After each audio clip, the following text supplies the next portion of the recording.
Praise the Lord. കർത്താവിൻ്റെ നാമം വാഴ്ത്തപ്പെടട്ടെ. परमेश्वर के नाम की महिमा हो.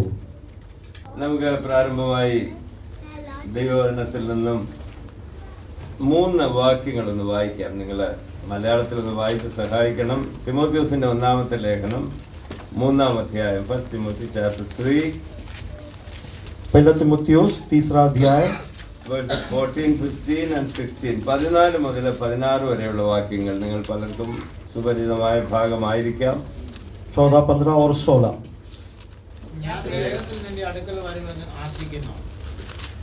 താമസിച്ചു പോയാലോ സത്യത്തിന്റെ തൂണും അടിസ്ഥാനവുമായി ജീവനുള്ള ദൈവത്തിന്റെ സഭയാകുന്ന ദൈവാലയത്തിൽ നടക്കേണ്ടത് എങ്ങനെയെന്ന് നീ അറിയേണ്ടതിന് ഇത് എഴുതുന്നു. അവൻ ജഡത്തിൽ വെളിപ്പെട്ടു, ആത്മാവിൽ നീതീകരിക്കപ്പെട്ടു, ദൂതന്മാർക്ക് പ്രത്യക്ഷനായി, ജാതികളുടെ ഇടയിൽ പ്രസംഗിക്കപ്പെട്ടു, ലോകത്തിൽ വിശ്വസിക്കപ്പെട്ടു, തേജസ്സിൽ എടുക്കപ്പെട്ടു എന്നിങ്ങനെ ദൈവശക്തിയുടെ മർമ്മം സമ്മതമാമണ്ണം വലിയതാകുന്നു. സ്തോത്രം. ഒരു വാക്ക് പ്രാർത്ഥിക്കാം. You want to read it in English or somebody can read English or Hindi or These things I write to you, though I hope to come to you shortly. But if I am delayed, I write so that you may know how you ought to conduct yourselves in the house of God, which is the church of the living God, the pillar and ground of the truth. And without controversy, great is the mystery of godliness.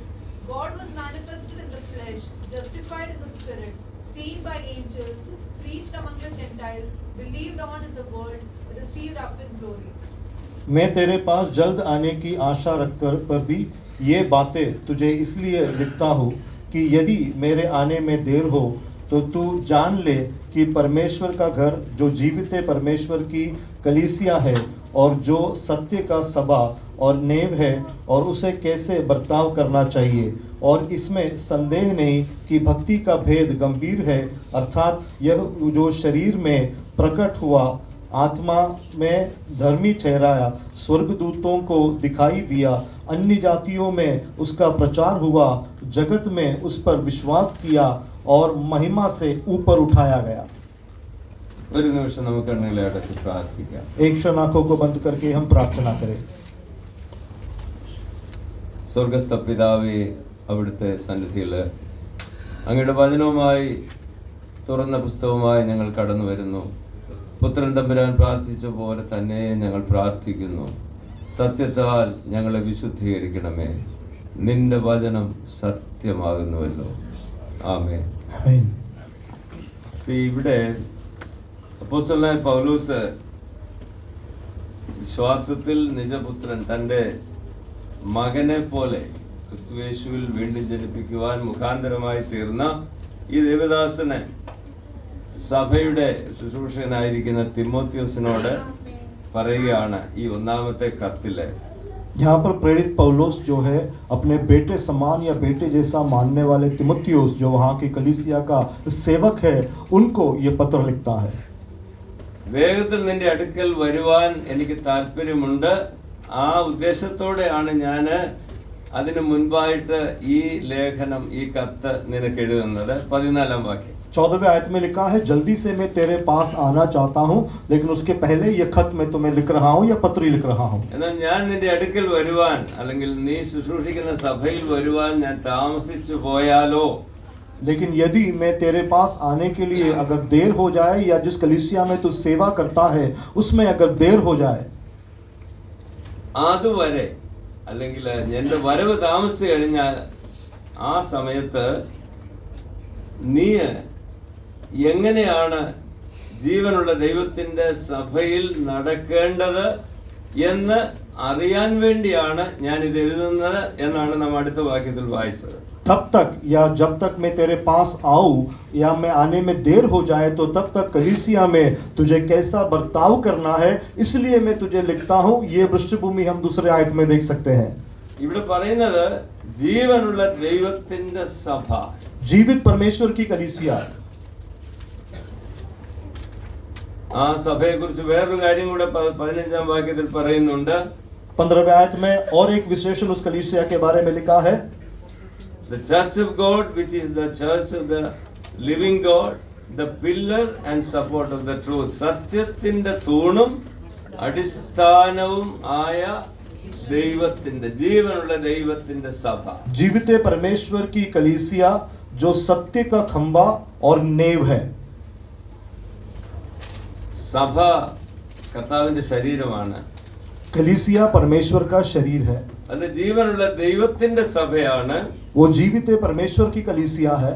അത് ദൈവിക സത്യങ്ങളുടെ സപ്പോർട്ടാണ്, പില്ലറാണ്, അത് തൂണാണ്, അടിസ്ഥാനമാണ്.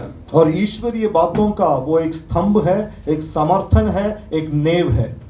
ആ സഭയിൽ എങ്ങനെയാണ് conduct ചെയ്യേണ്ടത്, എങ്ങനെയാണ് നാം ഓരോരുത്തരും ആയിരിക്കേണ്ടത് എന്നുള്ളത് അറിയുക വളരെ പ്രധാനമാണ്. उस कलीसिया में हमारा आचरण, हमारा बर्ताव कैसा होना है, ये जानना अनिवार्य है.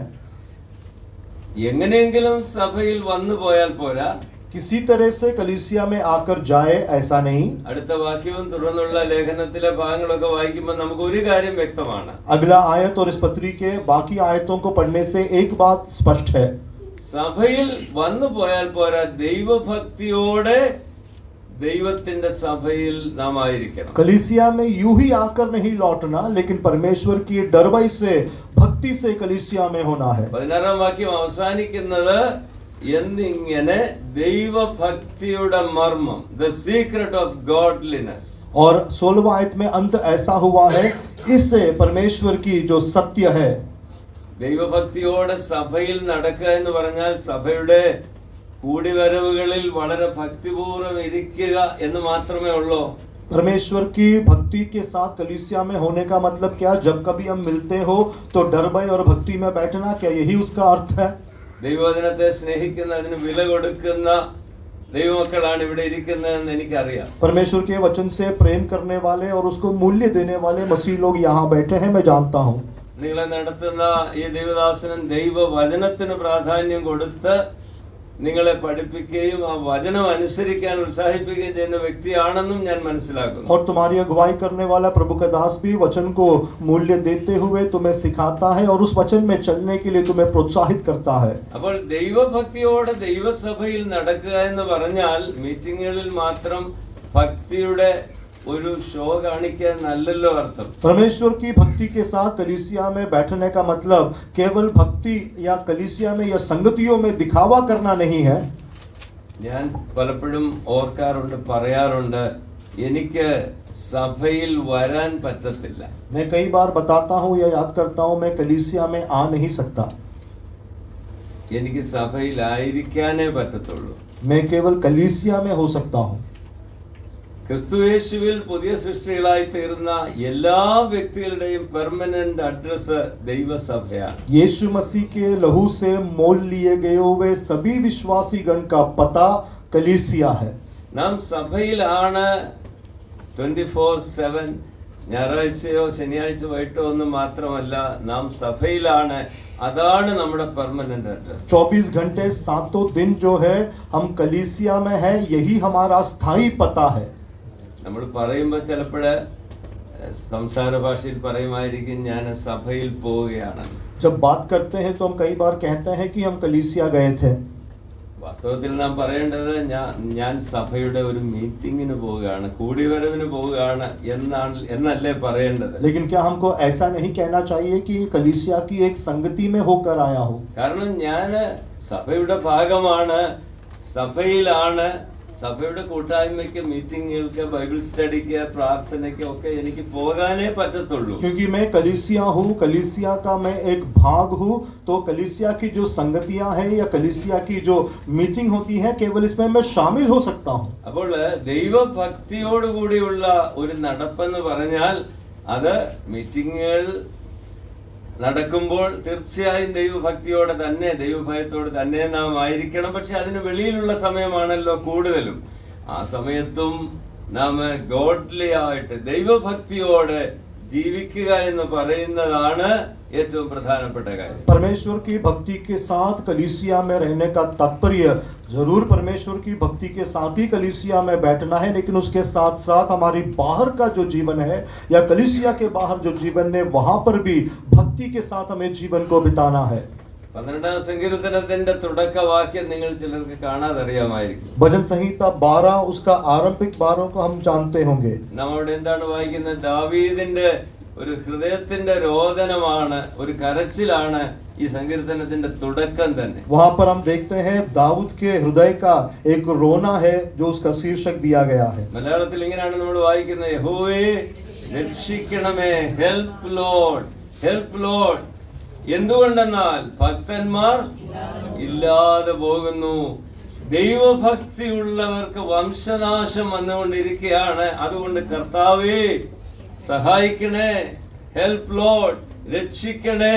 ഈ ഒരു നിലവിളിയാണ് പഴയ നിയമഭക്തൻ ദൈവത്തിന്റെ ഹൃദയപ്രകാരമുള്ള ഈ ഭക്തനായ ദാവീദിന്റെ കരച്ചിൽ. वहां पर दाऊद जो है वो रोता है या गिड़गिड़ाता है, जिसे परमेश्वर का मन जैसा दाऊद कहता है.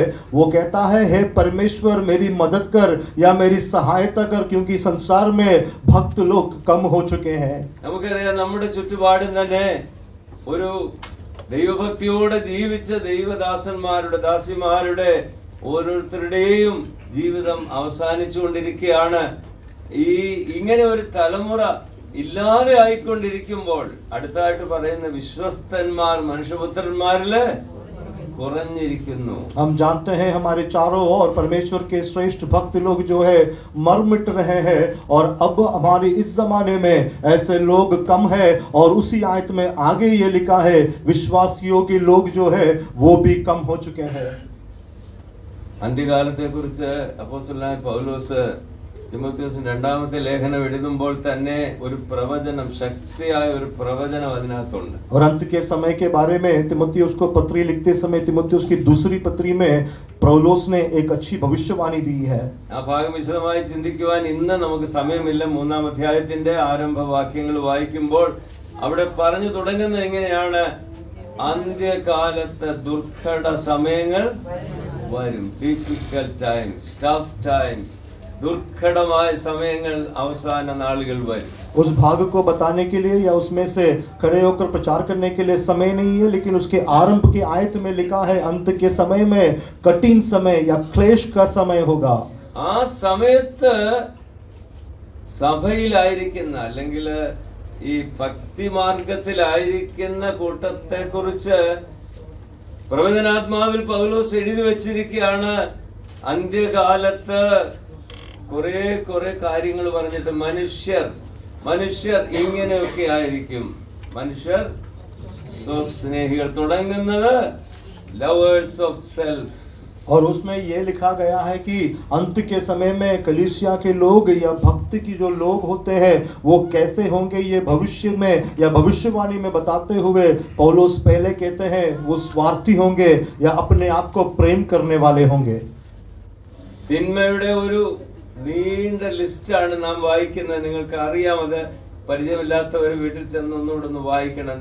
നിർത്തി സ്വസ്നേഹികൾ, തുടങ്ങുന്നത് സ്വയസ്നേഹത്തിലാണ് എന്ന് പറഞ്ഞാല് ചിലര് ചോദിക്കാറുണ്ട്, വേറെ നമ്മളെ തന്നെ സ്നേഹിക്കണ്ടേ? तो वहां पर जो है बहुत बड़ी सूची दी गई है. जो इस वाक्य से परिचित नहीं है घर जाकर पढ़ लेना. और सबसे प्रथम जो शुरू किया है वो स्वार्थी या अपने आप में प्रेम करने का विषय लिखा है. कई लोग सवाल करते हैं, भाई क्या हमें अपने आप से प्रेम नहीं करना चाहिए? കാരണം കർത്താവ് തന്നെ ഭൂമിയിലായിരുന്നപ്പോ പറഞ്ഞല്ലോ, നിന്നെ പോലെ നിന്റെ അയൽക്കാരനെ സ്നേഹിക്കാൻ പറഞ്ഞിട്ടില്ലേ? क्योंकि यीशु मसीह जब इस संसार में थे, यीशु मसीह ने स्वयं कहा, तुम्हारे पड़ोसी से वैसा प्रेम करो जैसे तुम अपने आप से करते हो. അപ്പോൾ യുക്തിപൂർവം ചിന്തിച്ചാൽ നമുക്ക് സമ്മതിക്കേണ്ടി വരും, ഞാൻ എന്നെ സ്നേഹിക്കുന്നില്ലെങ്കിൽ, ഞാൻ എന്നെ വെറുക്കാന്നിരിക്കട്ടെ, എനിക്ക് ഈ സഹോദരനെ എങ്ങനെ സ്നേഹിക്കാൻ പറ്റുന്നത്? കാരണം എന്നെ സ്നേഹിക്കുന്ന പോലെ സ്നേഹിക്കാനല്ലേ പറഞ്ഞേക്കുന്നത്, അല്ലേ? तो इस तरह से अगर युक्ति के हिसाब से विचार करें तो मैं अगर अपने आप से बैर रखता हूँ तो मैं कैसे भाई से प्रेम कर सकता हूँ? क्योंकि लिखा है अपने आप से जैसा प्रेम करो वैसे भाई से प्रेम रखो. നമ്മെ ആരും പഠിപ്പിക്കേണ്ട കാര്യമില്ല നമ്മളെ തന്നെ സ്നേഹിക്കാൻ. हमें कोई सिखाने की जरूरत नहीं है कि हम अपने आप से प्रेम रखें. കാരണം നമ്മൾ പിറന്ന് വീഴുന്നത് തന്നെ നമ്മളെ സ്നേഹിച്ചുകൊണ്ട് തന്നെയാണ്. क्योंकि हमारा जन्म होकर जो हम पैदा होते हैं उसी समय प्रेम से पैदा होते हैं. എന്നാൽ വീണുപോയ മനുഷ്യവർഗത്തിന്റെ പ്രശ്നം, അവരെ തന്നെ മാത്രമേ സ്നേഹിക്കുന്നുള്ളൂ, വേറെ ആരെയും സ്നേഹിക്കാൻ. ദൈവത്തിന്റെ കാര്യം പോട്ടെ, കാണുന്ന ഒരു സഹോദരനെയോ ഒരു ഫ്രണ്ടിനെയോ സ്നേഹിക്കാൻ സ്വാഭാവികമായിട്ട് കഴിയാതെയാണ് നാം ഒക്കെ ജനിച്ചത്. लेकिन गिरा हुआ मनुष्य की समस्या यह है, परमेश्वर को तो छोड़ दो, वो अपने आप से बढ़कर अपने पड़ोसी को या अपने भाई को या किसी से वो प्रेम नहीं कर सकता, और ऐसा हमारा जन्म हुआ है. ये मनुष्य की कथा है. സോ ഈ അവസാന നാളുകളിലെ ഡിഫിക്കൽറ്റി, ഈ കാലത്തിന്റെ ഏറ്റവും വലിയ ബുദ്ധിമുട്ട് എന്നാണെന്ന് ചോദിച്ചാൽ ഈ പറഞ്ഞ കാര്യത്തിൽ തുടങ്ങി സ്വസ്നേഹികൾ എന്ന് തുടങ്ങി ആ നീണ്ട ലിസ്റ്റ് പറയുകയാണ്. അപ്പോൾ ഈ സ്വയസ്നേഹമെന്ന് പറയുന്നത് ഞാൻ ഇപ്പൊ പറഞ്ഞതുപോലെയല്ല. നമ്മളെ കരുതണം, നമ്മുടെ ശരീരത്തെ കരുതണം. കാരണം എന്തുകൊണ്ടാ? എൻ്റെ ശരീരം പരിശുദ്ധാത്മാവിന്റെ മന്ദിരമാണ്. ഞാൻ എൻ്റെ ശരീരത്തെ കെയർ ചെയ്യണം, ശരീരത്തെ നിഗ്ലക്റ്റ് ചെയ്യരുത്. നാം നമ്മെ തന്നെ സ്നേഹിക്കണം. പക്ഷെ ആ സ്നേഹം അതിനകത്ത് അങ്ങ് ഒതുങ്ങി പോകരുത് എന്നുള്ളതാണ് നാം ഓർക്കേണ്ട കാര്യം. तो इस तरह यहाँ पर उस आयत का जो आरंभ का जो बात बताया गया है, जहाँ पर अधर्म का विषय का सूची दिया है, वहाँ पर अपने आप से प्रेम करने का या स्वार्थी होने का विषय लिखा है. लेकिन यहाँ की बात क्या है वो ये है, हमने जो प्रेम अपने आप से ना करने को या करने को कहा है, हमें अपने शरीर को पूरी तरह से अतुफ नहीं देना है, लेकिन हमें प्रेम करने में, अपने आप में जब प्रेम करते हैं तो उसी में सीमित होकर नहीं रहना चाहिए. ആ ലിസ്റ്റ് ഞാൻ വായിക്കുന്നില്ല. പക്ഷെ നിങ്ങൾ ഒരു കാര്യം ഇപ്പൊ മനസ്സിൽ കുറിച്ചിട്ടാൽ മതി. ഈ സ്വസ്നേഹികൾ എന്ന് പറയുന്ന, അല്ലെ ആ സ്നേഹം എന്ന് പറയുന്ന തിന്മയിൽ നിന്നാണ്, അതിനോട് ബന്ധപ്പെട്ടാണ് പിന്നെ പറഞ്ഞ എല്ലാം വരുന്നത്. ദ്രവ്യാഗ്രഹം.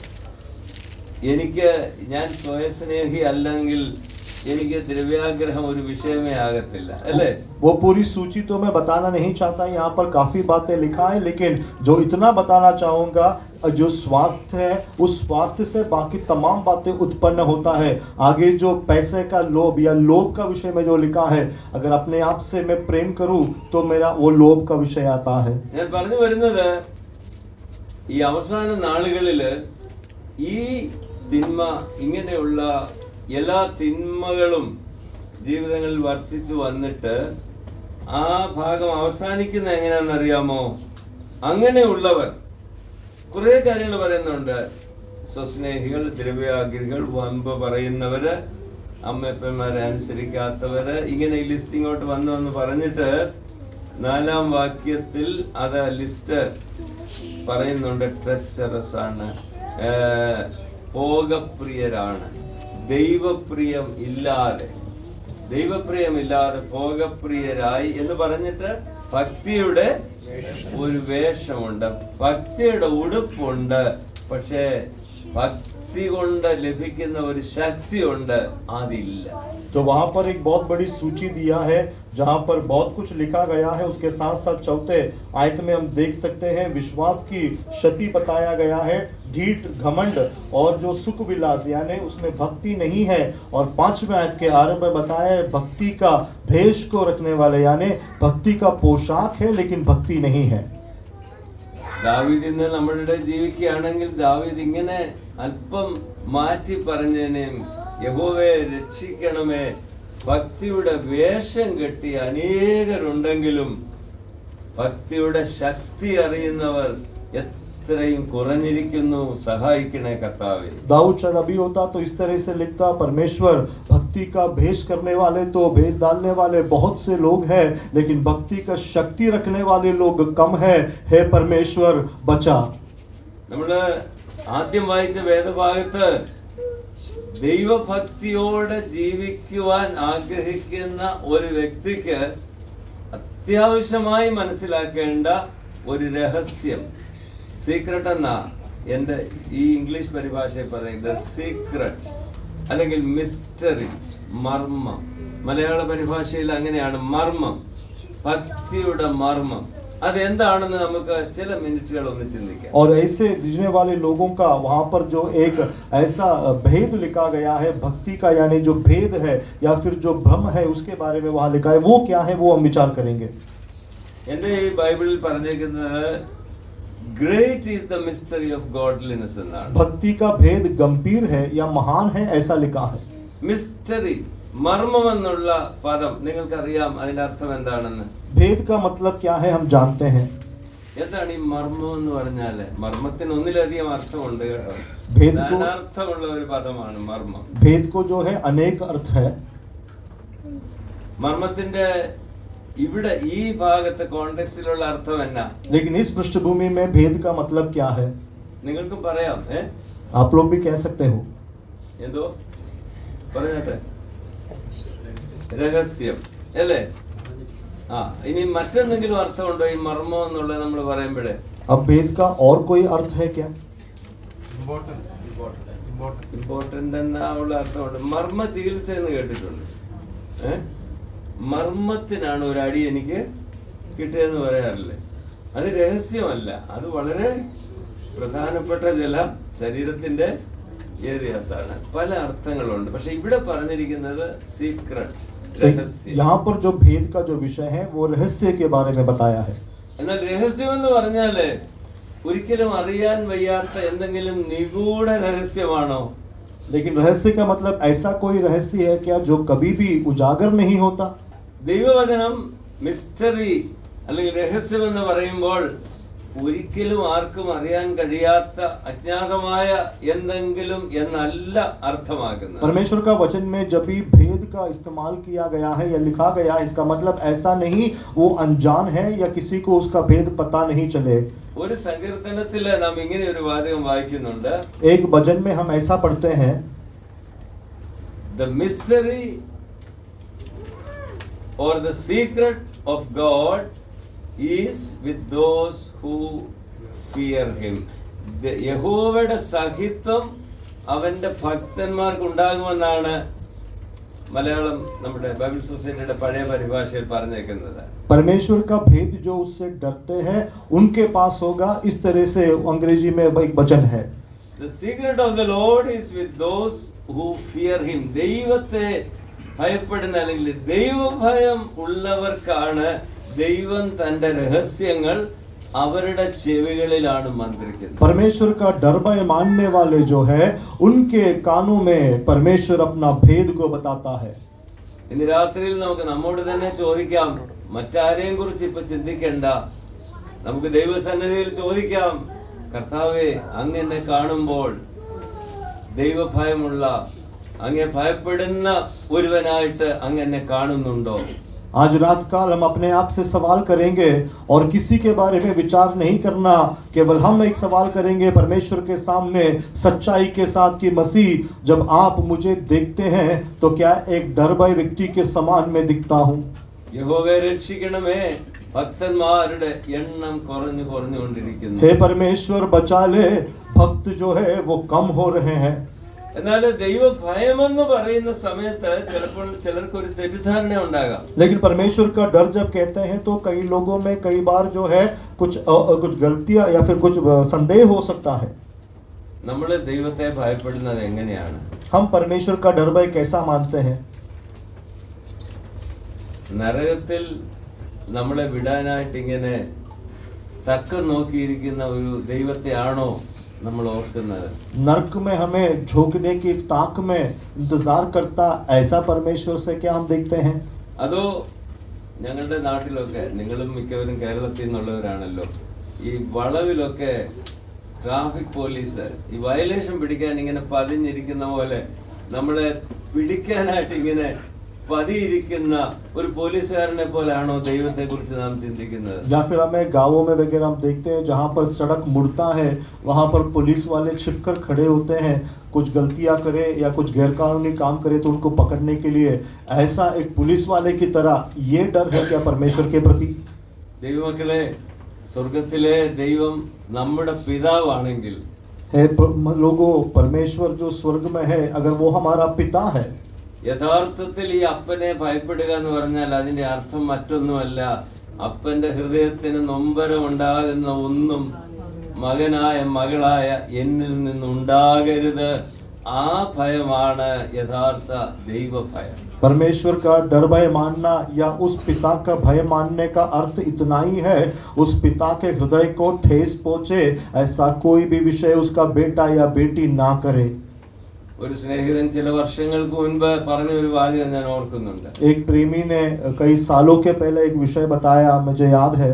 വളരെ ശക്തമായി താൻ പരീക്ഷിക്കപ്പെട്ട ഒരു വളരെ മോശമായിട്ട് പ്രതികരിക്കാൻ പരീക്ഷിക്കപ്പെട്ട ഒരു സന്ദർഭത്തെക്കുറിച്ച് ഇങ്ങനെയാണ് പിന്നീട് പറഞ്ഞത്. एक ऐसा अवसर जब बहुत ही बुरे तरह से प्रतिकरण देना था, ऐसी अवस्था के बाहर जब निकला तब उन्होंने ये कहा, ഒരു ദൈവവചനത്തിന് യോജിക്കാത്ത നിലയില് പ്രതികരിക്കാനായിട്ട് പരീക്ഷിക്കപ്പെട്ടപ്പോൾ അദ്ദേഹം പറഞ്ഞു, ആ സമയത്ത് ഞാൻ ഓർത്തു, എൻ്റെ അപ്പന് നോവും എൻ്റെ പിതാവിന് വേദനയുണ്ടാകും, അതുകൊണ്ട് എനിക്കത് ചെയ്യാൻ പറ്റത്തില്ല.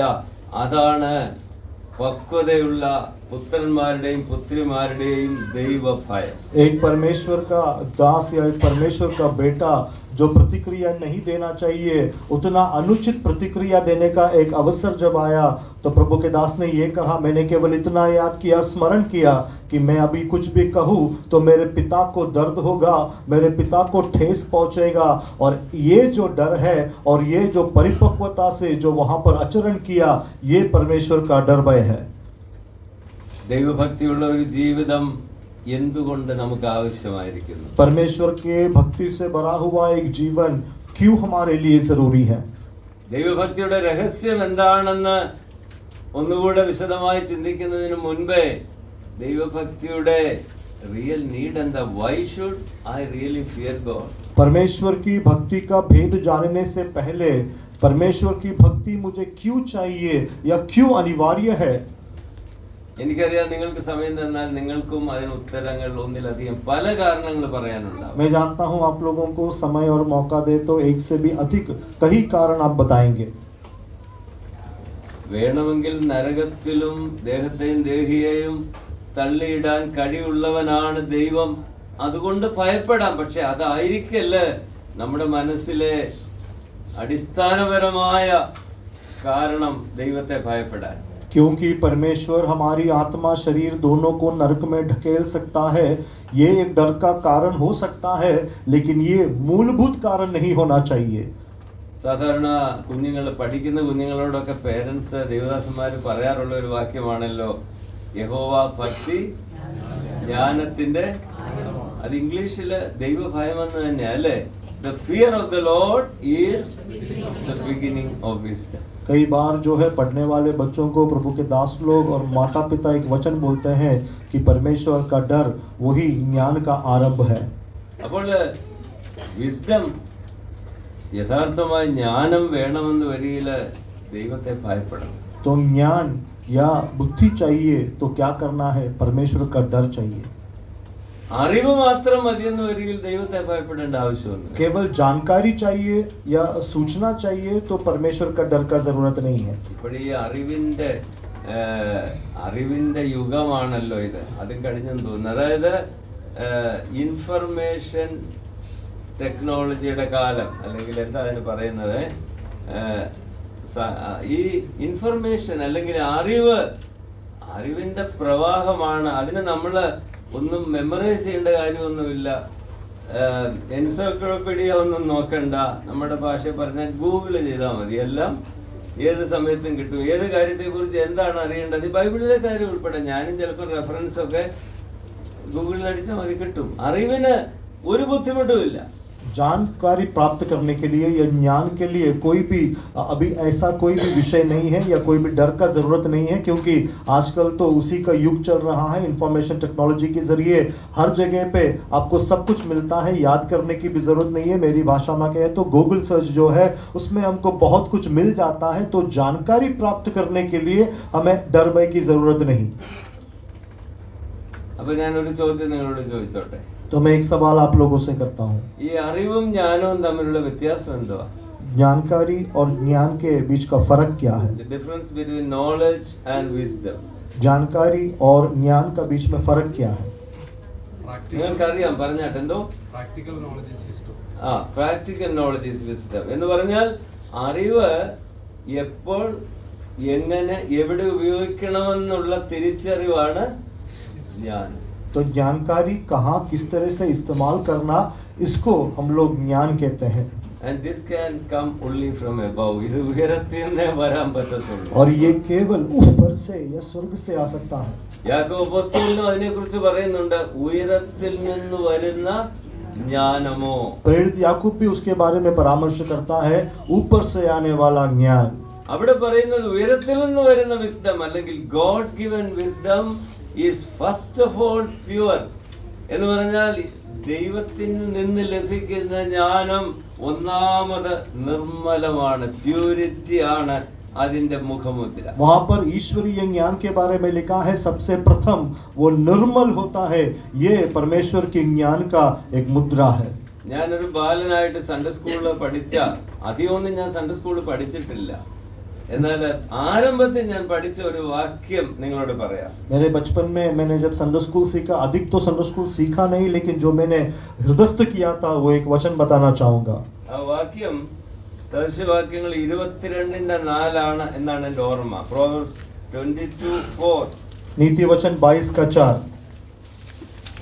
ശരിയാണോ എന്ന് നോക്കട്ടെ. താഴ്മയ്ക്കും By humility and the fear of the Lord are riches and honor and life. Yes, ഞാൻ ദൈവത്തിന് നന്ദി പറയുന്നു. ആദ്യമായിട്ട് യഹോവ എൻ്റെ ഇടയനാവുന്നു എന്നുള്ള വാക്യമല്ല, അത് പഠിക്കുന്നതിന് ഒരു കുഴപ്പമില്ല. എനിക്ക് പഠിക്കാൻ ദൈവം അവസരം തന്നത് നമുക്ക് ആർക്കാ ഇഷ്ടമില്ലാത്തത്? Riches and honour and life, ധനവും ജ്ഞാനവും ജീവനും. परमेश्वर का धन्यवाद करता हूँ क्योंकि भजन संगीता 23 का 1 जो है वो पहला नहीं पढ़ा मैं, वो पढ़ने की कोई गलती नहीं है, लेकिन मुझे सबसे प्रथम ये ज्ञान प्राप्त हुआ इस आयत से, क्योंकि ज्ञान प्राप्त करना और बहुमूल्य बातों को, वस्तुओं को पाना, ये कैसा होता है, ये मैंने सबसे प्रथम सीखा और ये हम सबको चाहिए. രണ്ട് ഗുണങ്ങൾ, രണ്ട് ക്വാളിറ്റീസ് നമ്മളിൽ ഉണ്ടെങ്കിൽ ഈ മൂന്ന് കാര്യങ്ങളും മുകളിൽ നിന്ന് ദൈവം നമുക്ക് തരുമെന്ന് അവിടെ പറഞ്ഞേക്കുന്നത്. दो गुण अगर हमारे अंदर है तो ये 3 विशेषताएं हमें मिलेगा, ऐसा यहाँ लिखा है. ഒന്നാമത് പറഞ്ഞേക്കുന്നത് എന്നാ? താഴ്മ. सबसे पहला नम्र होना, വിനയം, विनम्र होना. To be humble. താഴ്മ എന്ന് പറയുന്നതാണ് ഒന്നാമത്തെ കാര്യം. सबसे पहले जो है नम्र होना, ये सबसे प्रथम बात है. നിങ്ങൾ കേട്ടിട്ടുണ്ടാവും ഒരു പക്ഷെങ്കിൽ എന്താ ഈ താഴ്മ എന്ന് പറഞ്ഞാല്? आपने सुना होगा नम्रता क्या है. ചിലരെങ്കിലും തെറ്റിദ്ധരിച്ചിട്ടുണ്ട്. To be humble is to think low about us. നമ്മളെ കുറിച്ച് ഏറ്റവും താണ നിലയിൽ ചിന്തിക്കുന്നതാണ് താഴ്മ എന്നാണ്. कुछ लोगों में गलतफहमी है कि अपने आप के बारे में बहुत निचला सोचना, ये नम्रता है. ഞാനൊരു സത്യം നിങ്ങളോട് പറയാം. കർത്താവ് എന്നെ ഒരു ദൈവ മകനാക്കി തീർത്തതിന് ശേഷം ഞാൻ എന്നെ കുറിച്ച് വളരെ ലോ ആയിട്ടുള്ള, ഏറ്റവും താണ തരത്തിലുള്ള ഒരു ചിന്ത അന്ന് ഞാൻ അവസാനിപ്പിച്ചു. मैं एक सत्य आप लोगों से कहना चाहूँगा, जब से मैं प्रभु में आया उस दिन से लेकर अपने आप को बहुत निचला जो सोचता था वो उसी दिन बंद कर दिया. എന്തുകൊണ്ടാണ്? ഞാൻ അത്യുന്നതനായ ദൈവത്തിൻ്റെ മകനാണ്. ഞാൻ കുറഞ്ഞ, വിലയില്ലാത്ത, ചീപ്പായിരിക്കുന്ന ഒരു വ്യക്തി അല്ല എന്നുള്ള ബോധ്യം പരിശുദ്ധാത്മാവ് വചനത്തിന്റെ അടിസ്ഥാനത്തിൽ എൻ്റെ ഉള്ളിൽ തന്നപ്പോൾ ഹ്യൂമിലിറ്റിക്ക് ഒരു പുതിയ അർത്ഥം എൻ്റെ ജീവിതത്തിൽ വന്നു. എന്നെക്കുറിച്ച് കൊച്ചാക്കി, ചെറുതാക്കി എപ്പോഴും ചിന്തിക്കുകയും പറയുകയും ഒക്കെ ചെയ്യുന്നത് താഴ്മ എന്നുള്ള ധാരണ എൻ്റെ മനസ്സിൽ നിന്ന് പോയി. परमेश्वर के वचन के माध्यम से जब मुझे ये समझाया कि मैं सर्वशक्तिमान परमेश्वर जो है उसका बेटा हूँ, तो अपने आप के बारे में कम आंक कर सोचना, अपने आप के बारे में छोटा बनाकर सोचना, या जब मैं इस तरह का एक परमेश्वर का पुत्र हूँ तो मैं दुनिया का कोई छोटा या सस्ता वस्तु नहीं हूँ.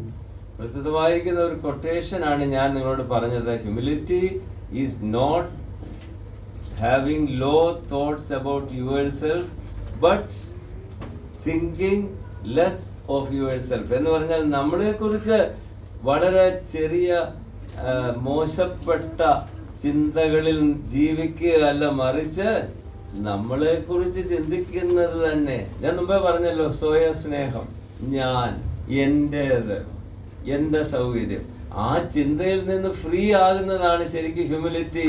ഞാൻ എന്നെ കുറിച്ച് ചിന്തിക്കുന്നത് കുറഞ്ഞു കുറഞ്ഞു വരികയും എന്നെ രക്ഷിച്ച കർത്താവിനെ കുറിച്ചുള്ള ചിന്ത വർദ്ധിച്ചു വരികയും ചെയ്യുന്ന ഒരു വ്യക്തിയാണ് ഹംബിൾ പേഴ്സൺ. एक बहुत ही प्रसिद्ध उदाहरण मैंने आपको बताया, नम्रता जो है अपने आप के बारे में कम आंक कर सोचना नहीं, लेकिन अपने आप के बारे में या अपने बारे में नहीं सोचना है. इसका मतलब यही है, परमेश्वर में नम्रता का मतलब है मेरे बारे में मैं कम सोचूं और मुझे बचाया हुआ परमेश्वर के बारे में मैं अधिक सोचूं.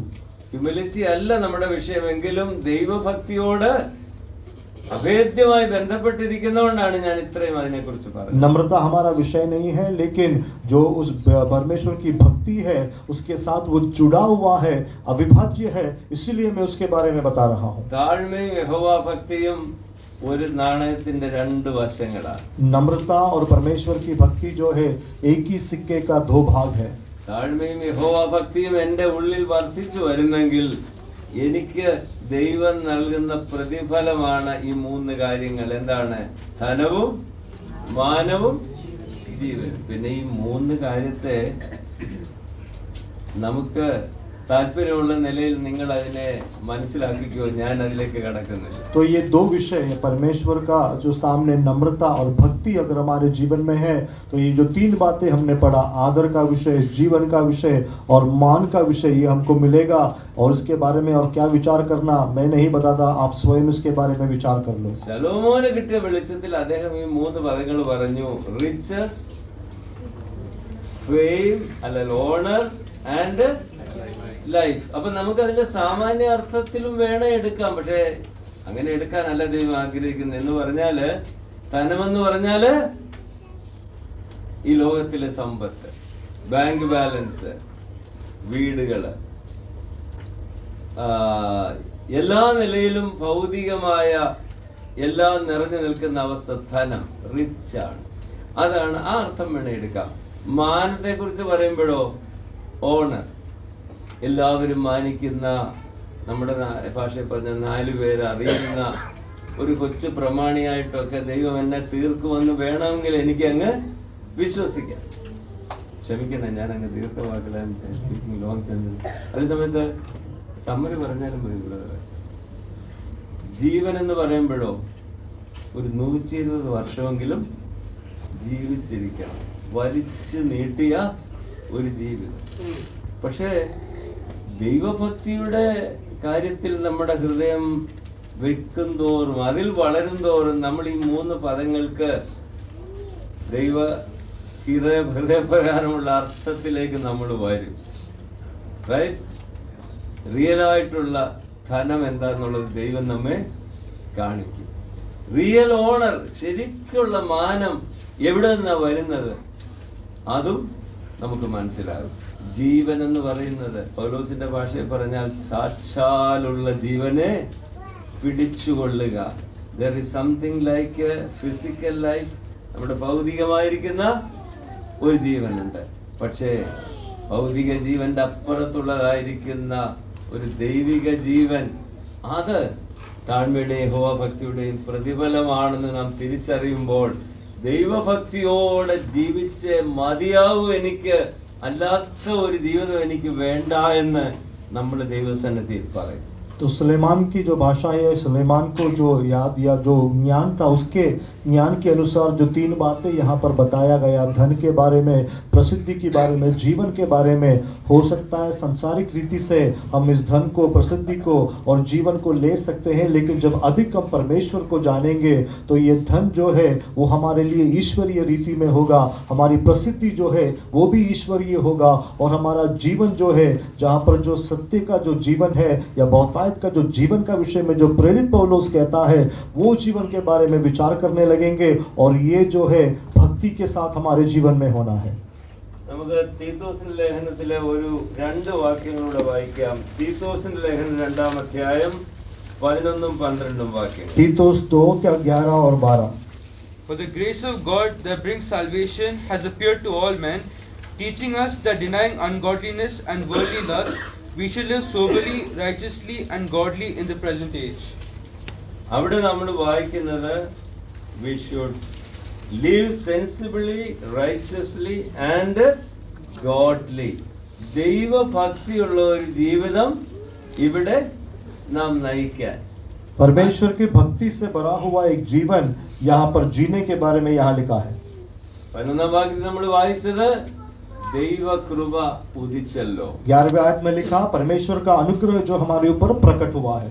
എല്ലാ മനുഷ്യർക്കും രക്ഷ കൊണ്ടുവരുന്ന ദൈവകൃപ ഉദിച്ചല്ലോ. സൂര്യൻ ഇന്ന് രാവിലെ ഉദിച്ചെന്ന് പറയുന്ന പോലെ ദൈവത്തിന്റെ കാലത്തികവിൽ അറ്റ് ദ റൈറ്റ് ടൈം നമുക്ക് വേണ്ടി, മനുഷ്യജാതിക്ക് വേണ്ടി ദൈവത്തിന്റെ രക്ഷ കൊണ്ടുവരുന്ന കൃപ उदिचलो.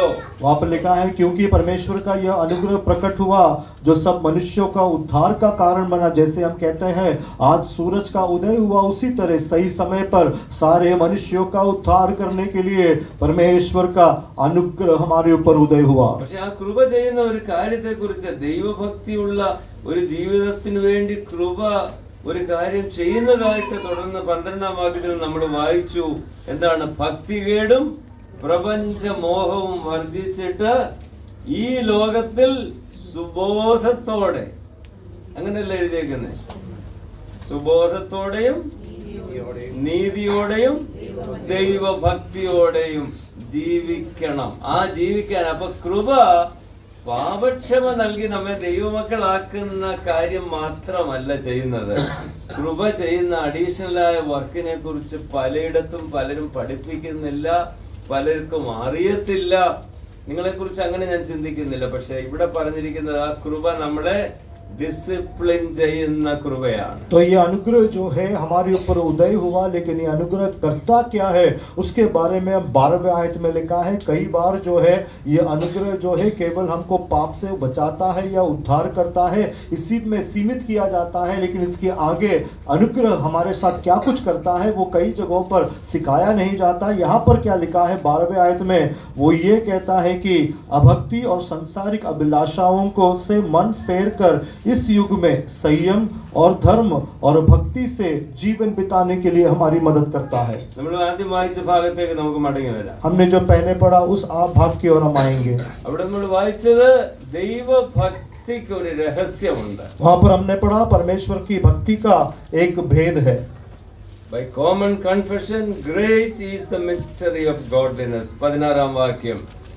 By common confession എന്ന് പറഞ്ഞാൽ എല്ലാ ദൈവജനത്തിനും പൊതുവായിട്ട് എല്ലാവർക്കും പറയാൻ കഴിയുന്നതായിരിക്കുന്ന ഒരു ഏറ്റുപറച്ചിലാണെന്നാണ് കൺഫെഷൻ.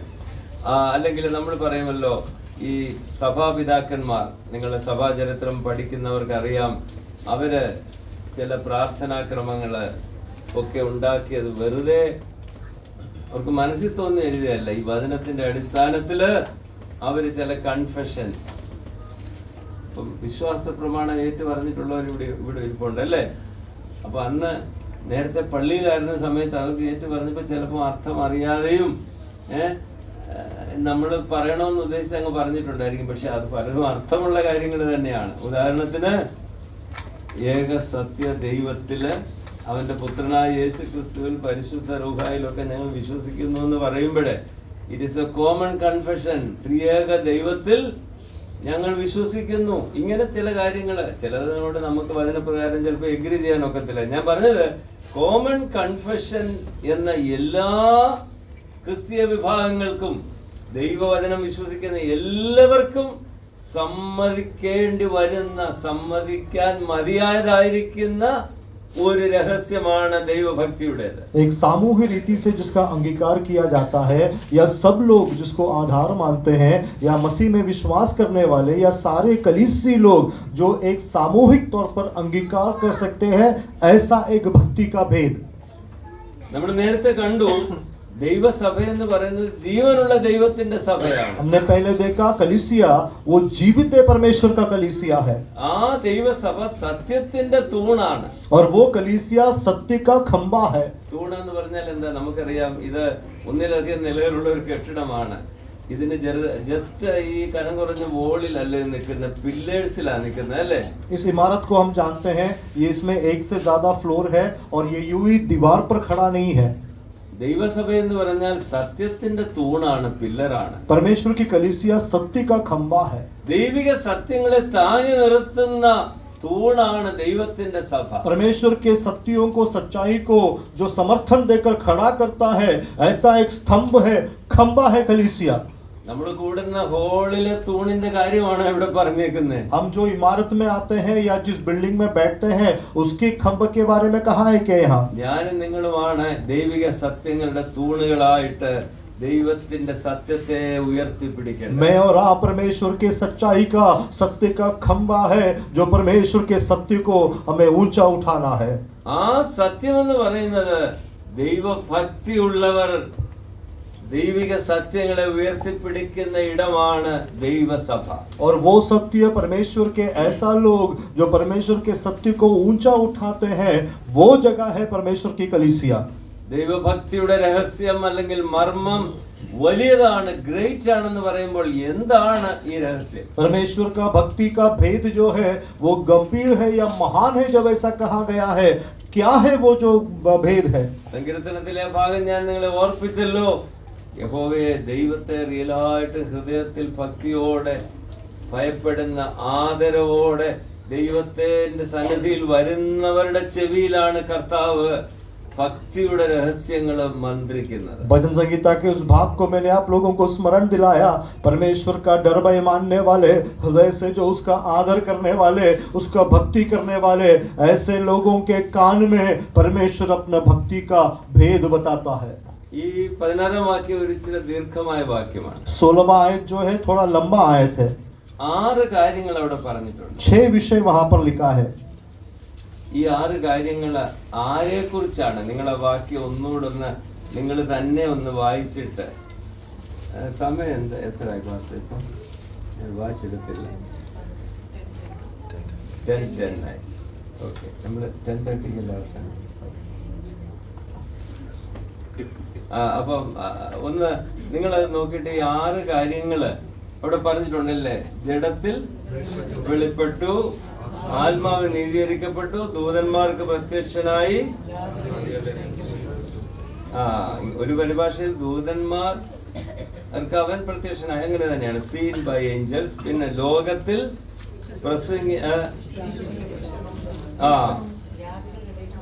ജാതിയുടെ പ്രസംഗിക്കപ്പെട്ടു, ലോകത്തിൽ വിശ്വസിക്കപ്പെട്ടു. 6ാമത്തേത് तेजस्वी എടുക്കപ്പെട്ടിരിക്കുന്നു. इस आयत में 6 विषयों को हम देख सकते हैं जो वहां पर लिखा गया है. आत्मा में धर्मी ठहराया, स्वर्गदूत को दिखाई दिया, अन्य जातियों में उसका प्रचार हुआ, जगत में उस पर विश्वास किया और महिमा से ऊपर उठाया गया. ഇത് ആരുടെ കാര്യമാണ് പറഞ്ഞേക്കുന്നത്? ये किसके बारे में बताया है? ദൈവപുത്രനായിരിക്കുന്ന യേശു ക്രിസ്തുവിനെ കുറിച്ചാണല്ലേ. परमेश्वर का पुत्र यीशु के बारे में है. ഇംഗ്ലീഷിൽ വായിച്ച ഒരു വേർഷൻ വായിച്ചത് the God appeared in the flush അല്ലേ. अंग्रेजी में एक अनुवाद ऐसा है, परमेश्वर शरीर में प्रकट हुआ. 100% സത്യമാണ്. വാസ്തവത്തിൽ മറ്റൊരു വിധത്തിൽ നമ്മൾ പറയുന്നത് വചനം ജഡമായി തീർന്നു. 100% सही है. दूसरी जगह पे हम कहते हैं वचन जो है वो देह बना. അപ്പം ഈ 6 കാര്യങ്ങള് പറഞ്ഞിട്ടുണ്ട്. तो ये 6 विषय यहाँ बताए हैं കർത്താവിനെ കുറിച്ച്, मसीह के बारे में. അപ്പൊ ശരിക്കും പറഞ്ഞാല് ദൈവഭക്തിയുള്ള ഒരു ജീവിതത്തിന് എന്താ നമ്മൾ ചെയ്യേണ്ടത്? ഇവിടെ പറഞ്ഞേക്കുന്നത് ഇത് ഇച്ചിരി അല്പം ബുദ്ധിമുട്ടുള്ള ഒരു കാര്യമാണെങ്കിൽ ഞാൻ ഇനിയുള്ള ചുരുങ്ങിയ മിനിറ്റുകള് ആ കാര്യം ഒന്ന് വ്യക്തമാക്കാൻ വേണ്ടി ഉപയോഗിക്കാം. परमेश्वर का भक्ति पाने के लिए क्या चाहिए वो ये सूची यहाँ दिया गया है. थोड़ा कठिन है लेकिन आगे की कुछ समय में मैं उसके बारे में बताना चाहूंगा.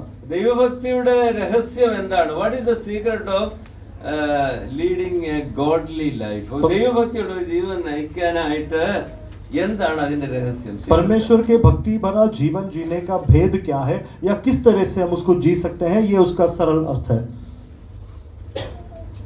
ഈ ഹോള് പൂട്ടിക്കിടക്കുകയാണെങ്കിൽ ഒരു താക്കോൽ ഇതിന്റെ കിട്ടിയെങ്കിലല്ലേ നമുക്ക് അകത്ത് കയറാൻ പറ്റുള്ളൂ.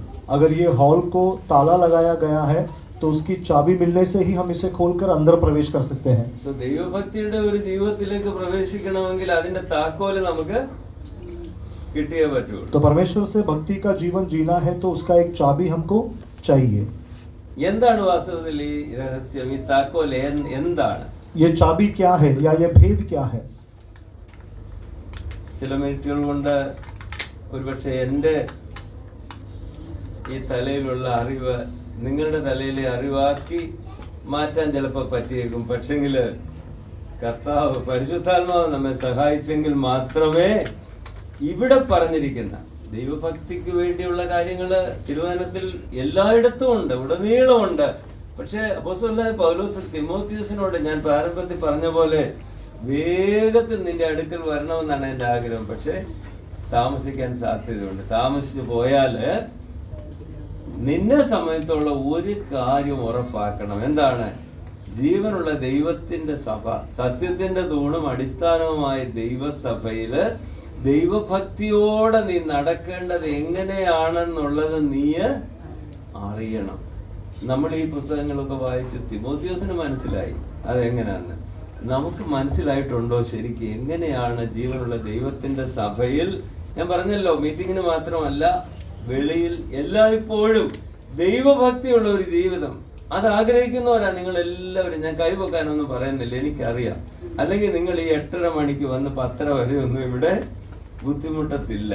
ദൈവഭക്തിയുള്ള ജീവിതം ആഗ്രഹിക്കുന്നെങ്കിൽ അത് എങ്ങനെയാണ് സാധ്യമാകുന്നതെന്ന് ഇവിടെ പറഞ്ഞിരിക്കുന്ന രഹസ്യം നമുക്ക് മനസ്സിലാകും. कुछ क्षण में मैं मेरी जानकारी तुम्हें दे सकता हूँ, लेकिन परमेश्वर की आत्मा है जो यहाँ पर जो लिखा है उसके विषय में हमको समझा सके. जैसा प्रारंभ में मैंने कहा, पौलुस जो तिमुथियुस को ये पत्र लिखता है तो कहता है, मैं शीघ्र तेरे पास आना चाहता हूँ, लेकिन आने में अगर कोई विलंब या देर हो जाए तो तब तक जो परमेश्वर की जीविती कलीसिया है, जो सत्य का खंबा है, उसमें कैसा तेरा बर्ताव होना चाहिए ये तिमुथियुस समझ गया. लेकिन हम जब इस भाग को पढ़ते हैं, क्या हमने इसको समझा है? मैं जानता हूँ यहाँ पर आए हुए तमाम लोग कलीसिया में भक्ति से जीवन बिताना चाहते हैं, इसीलिए आप लोग यहाँ पर आकर इतना देर बैठे हुए हैं, प्रचार को सुनते हैं.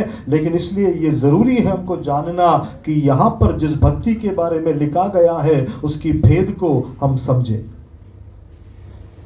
I really appreciate you for such a wonderful translation. ഇത്രയും കാര്യങ്ങൾ ഒന്നും കളയാതെ മുഴുവൻ പറയുന്നുണ്ട്. ഹിന്ദി മലയാളം മനസ്സിലാകാത്ത ചുരുക്കം പേര് ഇവിടെ ഉണ്ട്. അവർക്ക് വേണ്ടിയാണ്. ദൈവം സഹോദരനെ അനുഗ്രഹിക്കട്ടെ. എനിവേ, ഏതായാലും ഇത്രയൊക്കെ ഞാൻ പറഞ്ഞല്ലോ, ഈ ബാക്ക്ഗ്രൗണ്ടൊക്കെ പറഞ്ഞെങ്കിലും നിങ്ങൾ തന്നെ ഒന്ന് പറഞ്ഞാട്ടെ. നിങ്ങളൊക്കെ ശ്രദ്ധിച്ചിരിക്കുകയായിരുന്നു. What is the secret of godliness? अब इतना कुछ मैंने बताया, अब आप लोग सुन रहे थे, ध्यान से सुन रहे थे. अब आप बताइए कि भक्ति का भेद क्या है? ദൈവഭക്തിയുടെ മർമ്മം ഗ്രേറ്റ് ആണെന്ന് പറഞ്ഞിട്ടുണ്ട്. അങ്ങനെ 16-ാം വാക്യം തുടങ്ങുന്നത്, അല്ലെങ്കിൽ മലയാളത്തിൽ അവസാനിക്കുന്ന അങ്ങനെ അല്ലേ?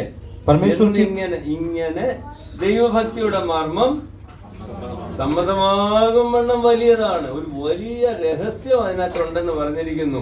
എന്താണ്? 6 കാര്യങ്ങൾ പറഞ്ഞിരിക്കുന്നു. അപ്പൊ ഈ 6 കാര്യങ്ങളും നന്നായിട്ട് കുറെ സമയമെടുത്ത് കമന്ററീസ് ഒക്കെ നോക്കി പഠിച്ചാൽ, ഞാൻ അങ്ങനെയൊക്കെ നോക്കിയിട്ടുണ്ട് കേട്ടോ. ഈ 6 കാര്യങ്ങളെ കുറിച്ച് ഒന്ന് പറഞ്ഞു പോകാനേ സമയമുള്ളൂ. ഈ 6 കാര്യവും ശരിക്കും പഠിച്ചു കഴിഞ്ഞാൽ ദൈവഭക്തിയുള്ള ജീവിതം ശരിയാകുമോ? तो परमेश्वर का भक्ति जो गंभीर है या महान है, जो विषय लिखा गया है, और उस भक्ति का भेद का विषय में यहाँ पर जो 6 मुद्दे लिखा गया है, इसको हमको पढ़ना है.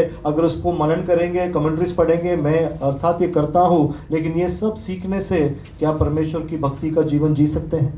ഈ ഇംഗ്ലീഷില് കുറച്ചുകൂടി എളുപ്പമാണ്, അതുകൊണ്ടായിരിക്കും. മലയാളം വായിക്കുമ്പോൾ നമുക്ക് അത്ര പെട്ടെന്ന് അത് പിടി കിട്ടത്തില്ല. अंग्रेजी में और थोड़ा आसान है. कई बार मलयालम में जब पढ़ते हैं तो वो इतना आसानी से नहीं मिलता. ഈ ന്യൂ അമേരിക്കൻ സ്റ്റാൻഡേർഡ് വേർഷൻ ആണ് ഞാൻ ഉപയോഗിക്കുന്നത്. അതിനകത്ത് ഇങ്ങനെ എഴുതിയേക്കുന്നത്, by common confession great is the mystery of godliness, എന്നിട്ട് ഒരു സ്റ്റോപ്പ് അർത്ഥ വിരാമം കൊടുത്തിട്ട് പറയാണ് ഹി എന്ന് പറഞ്ഞിട്ടാണ്. ചില പരിഭാഷയിൽ ദൈവം ജഡത്തില് വെളിപ്പെട്ടു.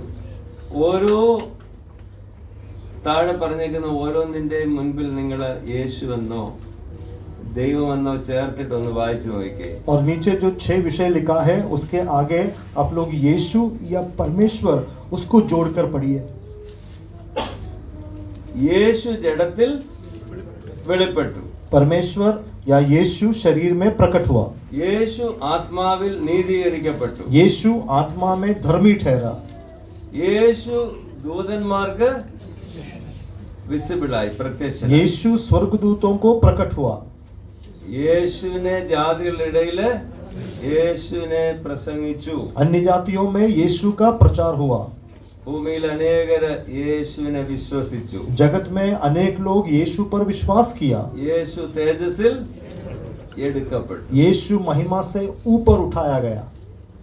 ഇനി ഒന്ന് പറഞ്ഞാട്ടെ, എന്താണ് ഈ ദൈവഭക്തിയുടെ രഹസ്യം? अब बताइए परमेश्वर का भक्ति का भेद क्या है? കുഴയ്ക്കുന്ന ചോദ്യമല്ലേ. ഉറങ്ങാം, വീട്ടിൽ പോകാൻ വല്ലതും കഴിച്ചിട്ട് ഉറങ്ങാമെന്ന് വിചാരിച്ചപ്പം അദ്ദേഹം ഇങ്ങനെയൊക്കെ ചോദിച്ചാൽ എങ്ങനെയാണെന്ന് നിങ്ങൾ ആരെങ്കിലും ചിന്തിച്ചു പോയെങ്കിൽ ഞാൻ നിങ്ങളെ കുറ്റപ്പെടുത്തത്തില്ല. ആരോ പറഞ്ഞല്ലോ, എന്താണ് ദൈവഭക്തിയുടെ മർമ്മം? Praise the Lord. Hallelujah. Hallelujah. ബാക്കിയുള്ള കാര്യങ്ങളൊക്കെ യേശുവിനെ കുറിച്ചുള്ള സത്യങ്ങളാണ് നമ്മൾ ഈ വായിച്ചതല്ലോ, അല്ലേ? हमने जो कुछ भी पढ़ा वो यीशु मसीह के बारे में है. तो भक्ति का भेद क्या है? वो यीशु है. ദൈവഭക്തിയുടെ രഹസ്യം കുറെ ഡോക്ട്രിൻസ് അല്ല, കുറെ വസ്തുതകളല്ല, കുറെ പഠനങ്ങളല്ല, അതൊരു വ്യക്തിയാണ്, അത് യേശുവാണ്.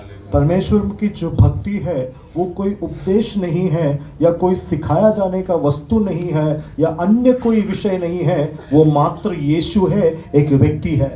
അത് ഒരു പുതിയ കാര്യമൊന്നും അല്ലല്ലോ, ഞങ്ങൾക്കത് അറിയത്തില്ലേ എന്ന് നിങ്ങൾ പറഞ്ഞേക്കാം. वो एक नया विषय नहीं है. क्या हम ये नहीं जानते?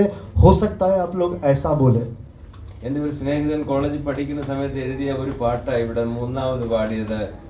യേശുവെ നോക്കി നീ ജീവിച്ചിടുക, വിശ്വാസത്തിന് നല്ല പോർ നേടുക. തിരുവചനത്തിലെ സത്യമാണ്. Looking unto Jesus. मेरा एक मित्र है जो कॉलेज में मेरे साथ पढ़ता था. उसने जो लिखा था, रचित किया था, ऐसा एक गीत हमने तीसरा जो गीत गाया, यीशु को देखकर हमको जाना है, यीशु को देखकर आगे बढ़ना है, वो गीत. കർത്താവായ യേശു ക്രിസ്തു ആണ് ദൈവഭക്തിയുടെ രഹസ്യം. परमेश्वर यीशु मसीह भक्ति का भेद है. യേശുവുമായിട്ട് ഉള്ള ഒരു ഹൃദയബന്ധത്തിലൂടെ അല്ലാതെ നമുക്ക് ആർക്കും യഥാർത്ഥ ഭക്തിയിലേക്ക് വരാൻ കഴിയത്തില്ല. यीशु के संग एक हृदय से जब तक एक रिश्ते में हम नहीं आते, संपर्क में नहीं आते, तब तक एक सही मायने की भक्ति में हम नहीं आ सकते. ആ കർത്താവിനെ കുറിച്ച് പരിശുദ്ധാത്മാവ് നമ്മെ പഠിപ്പിക്കുന്ന കാര്യങ്ങൾ സത്യങ്ങളാണ് ഈ പറഞ്ഞ 6 കാര്യങ്ങൾ. उस यीशु मसीह के बारे में पवित्र आत्मा जो हमको सिखाता है वो विषय है जो ये 6 बातें हमने यहाँ पढ़ा. നമ്മുടെ രക്ഷകനെ കുറിച്ച് സത്യമായിരുന്ന കാര്യങ്ങളൊക്കെ ഒരളവിലല്ലേ മറ്റൊരളവിൽ വീണ്ടും ജനിച്ച ഓരോ ദൈവപൈതലിനെ കുറിച്ചും സത്യമായി തീരണം. हमारे उद्धार के बारे में, उद्धारकर्ता के बारे में जो भी बातें यहाँ पर बताया है, उद्धार पाए हुए सभी लोगों के जीवन में ये सच होना है. ആ 6 കാര്യങ്ങൾ ജസ്റ്റ് ഒന്ന് പറഞ്ഞു പോകാം, അതിനുള്ള സമയമേ ഉള്ളൂ. वो 6 बातें हम लोग जरा यूं ही बताकर आगे बढ़ेंगे. യേശുവിനെ കുറിച്ച് ഈ കാര്യങ്ങളെല്ലാം വിശദീകരണം കൂടാതെ നിങ്ങൾക്കറിയാം. यीशु के बारे में ये तमाम बातें बिना समझाए आप लोग जानते हैं. അതിന് വിശദീകരണത്തിന്റെ ആവശ്യമില്ലല്ലോ. उसके लिए कोई भी विशेषीकरण का जरूरत नहीं है. പക്ഷേ യേശു എന്റെ രക്ഷകനായി തീർന്നു, ഞാൻ യേശുവിലായി തീർന്നു എന്ന് നമുക്ക് മനസ്സിലായി കഴിയുമ്പോൾ എന്താ സംഭവിക്കുന്നത്? നാമും കർത്താവ് പറഞ്ഞ എന്താ? കർത്താവ് പറഞ്ഞത്, പിതാവേ ഇവരെ ലോകത്തിൽ നിന്ന് എടുക്കണമെന്നല്ല ഞാൻ പ്രാർത്ഥിക്കുന്നത്, ഇവർ ലോകത്തിൽ തന്നെയാ, പക്ഷെ ദുഷ്ടൻ അവരെ തൊടാതെ വണ്ണം അവിടുന്ന് അവരെ കാത്തുകൊള്ളണം. हम जानते हैं जब यीशु मसीह में उद्धार पाते हैं, उसके बाद जो वहाँ पर होता है, हम देखते हैं यीशु मसीह ने क्या कहा था, हे पिता मैं इन्हें संसार में छोड़ता हूँ. ये नहीं कहा संसार से इन्हें उठा लिया जाए, लेकिन मैं इन्हें संसार में छोड़ता हूँ, शैतान इनको छूने ना पाए. അപ്പോസ്തലനായ യോഹന്നാൻ ലേഖനം, ആദ്യത്തെ ലേഖനം എഴുതിയപ്പോൾ 3-ാമത്തെ അധ്യായത്തിന്റെ തുടക്കത്തിൽ ഇങ്ങനെ പറയുന്നുണ്ട്, കാൺമീൻ നാം ദൈവമക്കളെന്ന് വിളിക്കപ്പെടുവാൻ പിതാവ് നമുക്ക് എത്ര വലിയ സ്നേഹം നൽകിയിരിക്കുന്നു. प्रेरित यूहन्ना ने पहले अध्याय के 3रे आयत में लिखा, देखो हम परमेश्वर के संतान कहे जाने के लिए ऐसा या कितना बड़ा प्रेम हमको दिया है. അങ്ങനെ തന്നെ നാം ആകുന്നു. और वैसा ही है, ऐसा लिखा है. നാം എന്തായി തീരുമെന്ന് ഇതുവരെ നമുക്ക് അത്ര കംപ്ലീറ്റ്ലി ക്ലിയർ അല്ല. നമ്മുടെ ഫ്യൂച്ചറിൽ എന്തൊക്കെ എങ്ങനെ ആയി തീരുമെന്ന് हम क्या होंगे ये अभी तक हमको पता नहीं है, भविष्य में हमारे साथ कैसा होगा. അതിന്റെ ഡീറ്റെയിൽസ് വിശദാംശങ്ങളൊന്നും നമുക്കിപ്പോ അറിയത്തില്ലെന്നാണ് യോഹന്നാൻ പറയുന്നത്. यूहन्ना कहता है कि विस्तार से उसकी जानकारी हमारे पास नहीं है. പക്ഷേ ഒരു കാര്യം അദ്ദേഹത്തിന് ഉറപ്പാ, നമുക്ക് ഉറപ്പാകണം. लेकिन एक बात वो भी सुनिश्चित जानते हैं, हमें भी दृढ़ निश्चय होना है. അവൻ എത്രയും വേഗം പ്രത്യക്ഷനാകും. वो बहुत जल्दी प्रकट होने वाला ആ है. സമയത്ത് उस समय നാം हम വ്യക്തിപരമായിട്ട് ഫസ്റ്റ് പേഴ്സൺ സിംഗുലറി പറഞ്ഞാൽ ഞാൻ व्यक्तिगत तौर पर अगर कहा जाए तो मैं എന്റെ രക്ഷകനെ मेरे उद्धारकर्ता को അവൻ എങ്ങനെ ആയിരിക്കുന്നു അതുപോലെ ഞാൻ അവനെ കാണാൻ പോവുകയാണ്. वो जैसा है वैसा ही मैं उसे देखने वाला हूँ. അങ്ങനെ ഞാൻ അവനെ കാണണമെങ്കിൽ അവനോട് സദൃശ്യനാകണം. और वैसा अगर मुझे उसे देखना है तो मैं उसके सदृश बनना है. ഇതാണ് ഒരു ക്രിസ്തു ശിഷ്യന്റെ പ്രത്യാശ. और ये एक मसीह चेले का आशा है. അവനിൽ ഈ പ്രത്യാശയുള്ളവൻ, ഏത് പ്രത്യാശ? उसमें जो ये आशा रखता हो, എന്റെ കർത്താവ് തേജസ്സിൽ വെളിപ്പെടുമ്പോൾ ഞാനും അവനോടുകൂടെ തേജസ്സിൽ വെളിപ്പെടും. कैसी आशा, जब मेरा परमेश्वर महिमा में प्रकट होगा तब मैं भी उसके साथ प्रकट होगा. ഞാൻ അവനെ അവനായിരിക്കുന്ന പോലെ തന്നെ കാണും. मैं उसे वो जैसा है वैसा देखूंगा. And I shall be transformed into his likeness. और मैं उसकी सदृश्य में परिवर्तित किया जाऊंगा. ഞാൻ അവനോട് സദൃശ്യനാകും. मैं उसका सदृश्य बनूंगा. ഇത് പ്രത്യാശയാണ്. ये आशा है, ഇപ്പോഴത്തെ കാര്യമല്ല. अभी का विषय नहीं. പക്ഷെ ഈ പ്രത്യാശ ഉണ്ടെങ്കിൽ, लेकिन अगर ये आशा है तो കർത്താവിന്റെ പ്രിയ ശിഷ്യൻ നമ്മളോട് സ്നേഹത്തിൽ പറയുകയാണ്, അങ്ങനെ നിങ്ങൾക്ക് പ്രത്യാശ ഉണ്ടെങ്കിൽ അതിന്റെ പ്രൂഫ് എന്നാന്നറിയാമോ? അതിന്റെ പ്രൂഫ് എന്നാ? यीशु मसीह का चेला हमसे प्रेम से कहता है, ऐसी आशा अगर तुम में है तो उसका प्रूफ क्या है, उसका सबूत क्या है? അവനിൽ ഈ പ്രത്യാശ ഉള്ളവനൊക്കെയും जिनमें भी उनमें ये आशा है, അവൻ നിർമ്മലനായിരിക്കുന്ന പോലെ जैसा वो पवित्र है തങ്ങളെ തന്നെ നിർമ്മലീകരിക്കും. अपने आप को पवित्र रखेंगे. ഹല്ലേലൂയ. हालेलुया. ദൈവത്തിന്റെ ഏറ്റവും വലിയ നന്മ എന്താ? ഞാൻ അവസാനിപ്പിക്കുകയാണ്. परमेश्वर का सबसे बड़ी भलाई क्या है? ദൈവത്തിന്റെ എനിക്ക് തരാൻ കഴിയുന്ന ഏറ്റവും വലിയ നന്മ എന്താണ്? परमेश्वर जो मुझे दे सकता है, ऐसी सबसे बड़ी भलाई कौन सी है? നമ്മൾ ചിന്തിച്ച കാര്യത്തിന്റെ അടിസ്ഥാനത്തില് അവിടുത്തെ പുത്രനെ എനിക്ക് തന്നു എന്നുള്ളതാണ് ഏറ്റവും വലിയ നന്മ. हमने जो विचार किया उसके आधार पर परमेश्वर का पुत्र हमें दिया, ये सबसे बड़ी भलाई है. പുത്രനെ തന്നതുകൊണ്ട് മാത്രം ആ നന്മ പൂർത്തിയാകുന്നില്ല. केवल पुत्र को देने से वो भलाई पूरा नहीं होता. എന്നെയും ആ പുത്രനെ പോലെ ആക്കുമ്പോഴാണ് ആ നന്മ പൂർണ്ണമാകുന്നത്. मुझे जब पुत्र के जैसा बना दिया जाएगा तब वो भलाई पूरा होगा. റോമാലേഖനം 8:28 നിങ്ങൾക്ക് മിക്കവർക്കും കാണാതെ അറിയായിരിക്കും അല്ലേ? रोमर की पत्री 8:28 हम में से कई लोग जानते होंगे. ആ വാക്യം ഒന്ന് നമ്മുടെ ഓർമ്മയിൽ നിന്ന് പറയാമോ? ദൈവത്തെ സ്നേഹിക്കുന്നവർക്ക് അവിടുത്തെ മുൻനിർണയ പ്രകാരം വിളിക്കപ്പെട്ട ഏതു വ്യക്തിക്കും ശകലവുമാണോ? സംതിങ്. ചിലതൊക്കെ നന്മയ്ക്കായിട്ട് ലോട്ടറി പോലെ ഒത്തേലൊത്തും അങ്ങനെയാണോ? അപ്പൊ അതിനും അങ്ങനെയല്ല പറയുന്നത്. സകലവും, സകലവും എന്ന് പറഞ്ഞാൽ എവ്രിതിങ്. നല്ല കാര്യങ്ങൾ മാത്രമെന്നാണോ? ദുഃഖകരമായ കാര്യങ്ങള്, ഇഷ്ടമില്ലാത്ത കാര്യങ്ങള്, സകലവും നന്മയ്ക്കായി കൂടി വ്യാപരിക്കുന്നു എന്ന് നാം അറിയുന്നു. നാം അത് അറിയുന്ന ആ വെളിപ്പാടിലേക്ക് വരുമ്പോഴാണ് ശരിക്ക് ദൈവഭക്തിയുള്ള ഒരു ജീവിതം ഒരു ഓപ്ഷൻ അല്ല. നമ്മൾ ചില ഓപ്ഷൻ ശ്രദ്ധിച്ചെടുക്കത്തില്ല, വേണേ അതുകൂടെ പഠിക്കാം. അങ്ങനല്ല, മെയിൻ സിലബസ് ഇതാണ്. ഇതില്ലാതെ നമുക്കൊരു ജീവിതമില്ല.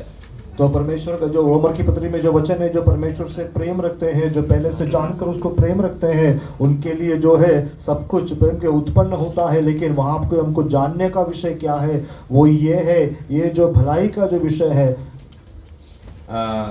ഇവിടെ നമ്മൾ വായിച്ചത് അവൻ ജഡത്തില് വെളിപ്പെട്ടു. वो शरीर में प्रकट हुआ. ആ ലോഗോസ് വചനം ജഡമായതുപോലെയല്ല. നാം നമ്മുടെ മാതാപിതാക്കന്മാരാൽ ജനിച്ച് വളർത്തപ്പെട്ടവരാണ്. പക്ഷെ നമുക്ക് ഒരു ശരീരമുണ്ട്. നമ്മൾ ജഡത്തിൽ ഇപ്പോഴ് ഭൂമിയില് ജീവിക്കുകയാണ് അല്ലേ? वचन वचन शरीर बना या देह बना, हम अपने माता पिता से उत्पन्न हुए ऐसा नहीं। എന്നാൽ നാം വീണ്ടും ജനിച്ചപ്പോൾ വാസ്തവത്തിൽ നാം ദൈവമക്കളായി തീർന്നു, പുത്രന്മാരും പുത്രിമാരുമായി. लेकिन जब हमारा दोबारा जन्म हुआ, हम पुत्र और पुत्र बने, हम संतान बने। കർത്താവ് വരുന്നതിന് മുൻപ് നമ്മുടെ മരണം സംഭവിച്ചാൽ ആ സമയം വരെ, അല്ലെങ്കിൽ കർത്താവിന്റെ വരവില് അതുവരെ നമുക്കൊരു ശരീരമുണ്ട്, നാം ജഡത്തിലാണ് ജീവിക്കുന്നത്. परमेश्वर के आगमन से पहले अगर हम मर जाते हैं या परमेश्वर के आगमन तक जो है हमारा शरीर होगा, हम शरीर में जीते हैं। ഈ ഫ്ലഷ് എന്ന് ഉപയോഗിച്ചിരിക്കുന്ന ഇംഗ്ലീഷിലെ പദം ജഡമെന്നുള്ളത് രണ്ടർത്ഥത്തിൽ പ്രധാനമായിട്ടുണ്ട്. തിന്മയായ അർത്ഥത്തിലല്ല, ഒരു ശരീരമൊക്കെ നമുക്കുണ്ട് എന്നുള്ളത് അതിനർത്ഥമുള്ളൂ. ശരീരമുണ്ട് ജഡത്തില്. देह या शरीर का विषय जब कहा जाता है तो वो अलग विषय या कोई दुबारा के विषय की बात नहीं है, लेकिन जो है जो हमारा जीवन है वो शरीर में है, केवल उतना ही उसका अर्थ है। അപ്പൊ നമ്മളെ സംബന്ധിച്ചോളം ഇത് സത്യമാണ്, നമ്മൾ ജഡത്തിൽ ജീവിക്കുന്നവരാണ്. और हमारे संबंधित ये सत्य है, हम शरीर में जीते हैं। യേശുവിനെ കുറിച്ച് രണ്ടാമത് പറഞ്ഞേക്കുന്ന അവൻ ആത്മാവിൽ നീതീകരിക്കപ്പെട്ടു അല്ലേ? यीशु मसीह के बारे में दूसरा लिखा गया है, आत्मा में जो है वो धर्मी ठहरा। ലളിതമായ ഭാഷയിൽ പറഞ്ഞാൽ എന്താണ്? പരിശുദ്ധാത്മാവ് അടിമുടി ശോധന ചെയ്തതിന് ശേഷം ഒരു സാക്ഷ്യം പറഞ്ഞു, ഇവനിൽ ഒരു തിന്മയുമില്ല, ഒരു സ്പോട്ടുമില്ല. അവനെ വിൻഡിക്കേറ്റ് ചെയ്തെന്നാണ്. അതൊരു ഒരർത്ഥത്തിൽ കോടതി ഭാഷയും കൂടാണ്. He was vindicated. अगर सरल में कहा जाए तो वहाँ पर पवित्र आत्मा ने जो है पूर्ण रूप से उनको जांचने के बाद कहा, इसमें कोई भी पाप नहीं, मतलब वहाँ उसको धर्मी ठहराया गया। ഞാൻ ചോദിക്കട്ടെ പ്രിയ സഹോദരങ്ങളെ, പരിശുദ്ധാത്മാവിന് ഇന്ന് പുത്രന്റെ നീതി വസ്ത്രം ധരിച്ചിരിക്കുന്ന നമ്മെ നോക്കിയിട്ട്, അല്ലാതെ നോക്കിക്കഴിഞ്ഞാൽ ഒരു രക്ഷയില്ല. പക്ഷെ പരിശുദ്ധാത്മാവിന് എന്നെ നിങ്ങളെ നോക്കിയിട്ട് പറയാൻ പറ്റുമോ, ഇവൻ എന്റെ പ്രിയപുത്രനാണ്, ഇവൾ എന്റെ പ്രിയപുത്രിയാണ്, I am well pleased with him, ഞാൻ ഇവനിൽ പ്രസാദിച്ചിരിക്കുന്നു എന്ന് ആത്മാവ് യോർദാനിൽ കേൾപ്പിച്ച അതേ ശബ്ദം നമ്മെ കുറിച്ചും പറയാനായിട്ട് ദൈവത്തിന് ആഗ്രഹമുണ്ട് കേട്ടോ. प्रिय लोगों, मैं आपसे पूछना चाहता हूँ, परमेश्वर का या यीशु मसीह का धर्म का वस्त्र पहने हुए हमें जब पवित्र आत्मा देखता है, उसके सिवाय देखेंगे तो हम पापी हैं, लेकिन जब उसके साथ देखा जाएगा तो क्या हम पवित्र आत्मा हमारे बारे में भी कहेगा कि इसमें पाप नहीं है, ये बेटा है, बेटी है। यरदन नदी में जो आवाज सुना कि ये मेरा प्रिय पुत्र है, मैं इसमें प्रसन्न हूँ, क्या पवित्र आत्मा हमारे जीवन को जांचने के बाद ऐसा कहेगा? यही बात परमेश्वर हमारे बारे में कहना चाहता है। ദൂതന്മാർ യേശുവിന്റെ ഭൂമിയിലെ ജീവിത ശുശ്രൂഷ എല്ലാം സാഗോദം ശ്രദ്ധിച്ചുകൊണ്ടിരിക്കുകയായിരുന്നു. അതുപോലെ എന്റെ നിങ്ങളുടെയും ജീവിതം പരസ്യമായ ശുശ്രൂഷയല്ല, അതിനേക്കാൾ അധികം വീട്ടിൽ നമ്മൾ എങ്ങനെയാ ജീവിക്കുന്നത്, പഠിക്കുന്നിടത്ത്, ജോലി സ്ഥലത്ത്, മാർക്കറ്റിൽ പോകുമ്പോൾ ഞാൻ എങ്ങനെയാണ് സംസാരിക്കുന്നത്, എങ്ങനെയാണ് പെരുമാറുന്നത്, ഇതെല്ലാം दूतन्मार ശ്രദ്ധിച്ചുകൊണ്ടിരിക്കുക. यीशु मसीह का जो संसार का जो जीवन था, स्वर्गदूतों ने बहुत ही ध्यान से उसको ताकता रहा। इसी तरह से हमारा जो जीवन है, केवल जब कलीसिया में बैठते हैं तब नहीं, बाहर हमारा जीवन कैसा है, परिवार में हमारा जीवन कैसा है, हम जहाँ दफ्तर में काम करते हैं वहाँ हमारा जीवन कैसा है, बाजार में हमारा जीवन कैसा है, रास्ते में हमारा जीवन कैसा है। पवित्र आत्मा हमारे जीवन की हर पहलू को इस तरह से जो दूत है, स्वर्गदूत ताकते रहता है। അടുത്ത് പറഞ്ഞിരിക്കുന്നത്, അവൻ ജാതികളുടെ ഇടയിൽ പ്രസംഗിക്കപ്പെട്ടു, he was proclaimed എന്നാണ്. और उसके बाद लिखा है, यीशु मसीह को अन्य जातियों के बीच में प्रचार किया गया। നിങ്ങൾ ജോലി ചെയ്യുകയോ നിങ്ങൾ വീട്ടമ്മമാരായിട്ടൊക്കെ കഴിയുന്ന ഈ ഷാർജയിലും കർത്താവിനെ അറിയാത്തവർ, ജാതികളെന്ന് പറയുന്നതുകൊണ്ട് ക്രിസ്തീയ വിശ്വാസികളല്ലാത്തവരെല്ലാം അങ്ങനെ, നമ്മൾ ഒരു കാലത്ത് അങ്ങനെ ആയിരുന്നു.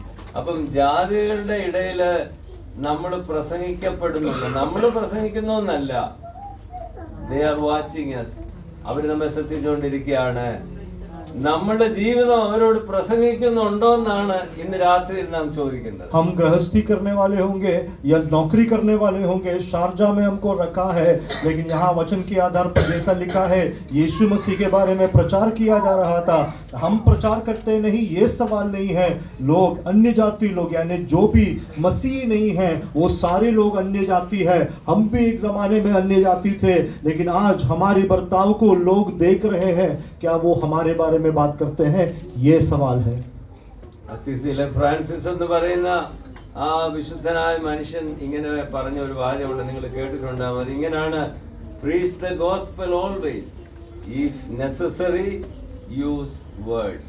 എപ്പോഴും സുവിശേഷം പ്രസംഗിക്കണം, അത്യാവശ്യമാണെങ്കിൽ വാക്കുകളും उपयोग നിങ്ങൾക്ക് അർത്ഥം മനസ്സിലാക്കാം. एक प्रभु के दास ने इस तरह से बताया, बहुत ही प्रसिद्ध है, आप लोगों ने सुना होगा, हर समय सुसमाचार का प्रचारक करो और अगर जरूरी हो तो वचन का इस्तेमाल करो. आप सब समझो. രണ്ട് സഹോദരന്മാരുമായിട്ട് ഞാൻ താമസിക്കുന്ന വീട്ടിൽ സംസാരിച്ചുകൊണ്ടിരുന്നപ്പോൾ ഈ കാര്യം പറഞ്ഞു.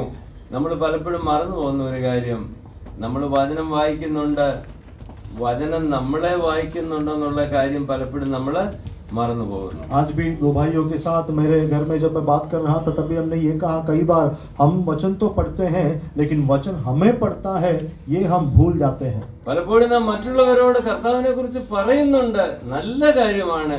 പക്ഷെ നമ്മൾ പറയുന്ന വാക്കുകളേക്കാൾ അധികം അവര് നമ്മളെ വായിച്ചുകൊണ്ടിരിക്കുകയാണ് എന്നുള്ള സത്യം നാം മറന്നുപോയി. हम कई बार हम परमेश्वर के प्रचार या वचन को दूसरों को बांटते हैं, बताते हैं, बहुत अच्छा विषय है, लेकिन कई बार जो हमें सुनता है वो हमारी जीवन को परख रहा है, पढ़ रहा है, ये हम भूल जाते हैं. യേശു കർത്താവിനെ കുറിച്ച് പറഞ്ഞിരിക്കുന്ന അവൻ ലോകത്തിൽ വിശ്വസിക്കപ്പെട്ടു. यीशु मसीह के बारे में लिखा है संसार ने उस पर विश्वास किया. അതിന്റെ അർത്ഥം എന്നാ? കേവലം ചില സത്യങ്ങൾ അവർ ഏറ്റുപറഞ്ഞ് അതുണ്ട്. അതിനപ്പുറമായിട്ട് ലോകത്തിലുള്ള ചില മനുഷ്യർ അവിടെ ഇവിടെയും ഒക്കെ യേശുവിനെ വിശ്വസിച്ചെന്ന്.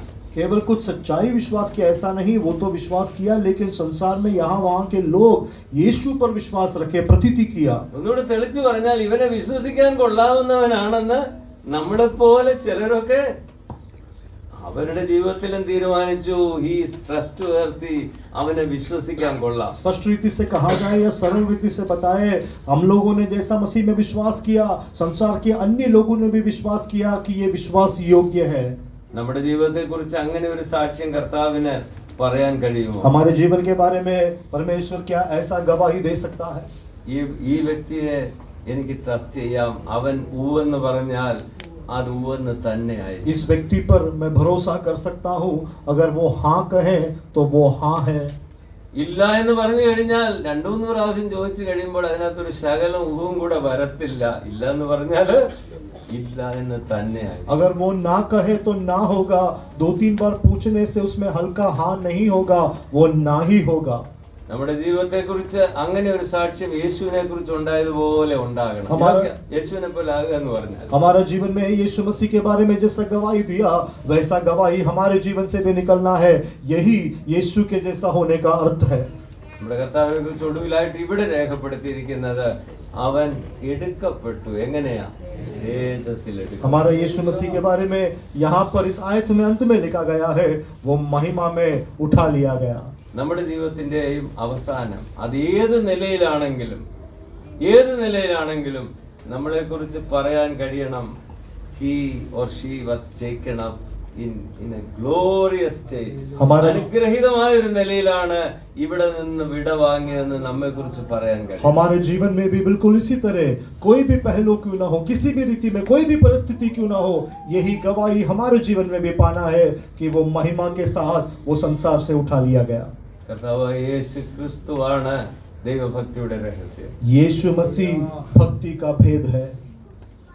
ഈ ഭൂമിയിൽ നമ്മുടെ കർത്താവ് നമുക്ക് പിൻപറ്റുവാൻ തന്റെ കാൽച്ചുവടുകൾ വെച്ചേച്ച് പോയിട്ടുണ്ട്. इस संसार में पीछे होने के लिए अपने पद चिन्हों को ये संसार में रख छोड़ा है.